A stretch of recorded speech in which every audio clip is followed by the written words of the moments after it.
specter is haunting Europe, the specter of communism.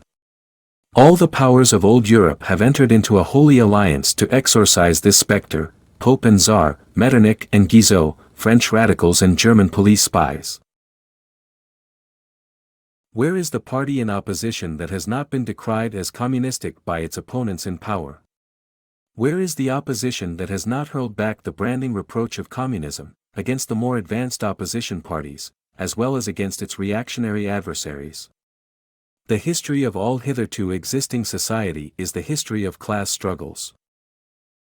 Freeman and slave, patrician and plebeian, lord and serf, guildmaster and journeyman, in a word, oppressor and oppressed, stood in constant opposition to one another, carried on an uninterrupted, now hidden, now open fight, a fight that each time ended either in a revolutionary reconstitution of society at large or in the common ruin of the contending classes. Historical materialism. Marx and Engels begin by presenting a historical materialist view of society. They argue that the history of human society is primarily the history of class struggles. The evolution of societies is closely tied to the development of the means of production and the relationships of production. Bourgeoisie and proletariat. The Manifesto identifies two primary social classes in capitalist societies, the bourgeoisie, the capitalist class, and the proletariat, the working class. It describes how the bourgeoisie, through the capitalist mode of production, exploits the proletariat by extracting surplus value from their labor.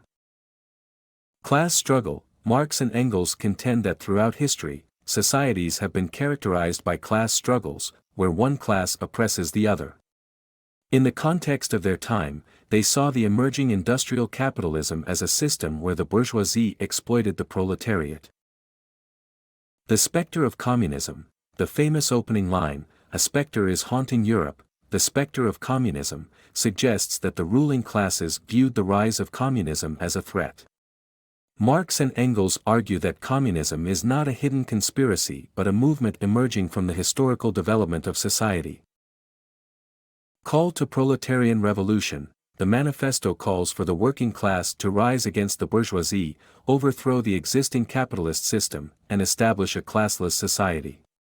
It emphasizes the need for proletarian unity and international cooperation, advocating for the workers of the world to unite. Abolition of private property. Marx and Engels argue for the abolition of private property, contending that the capitalist system perpetuates social inequality.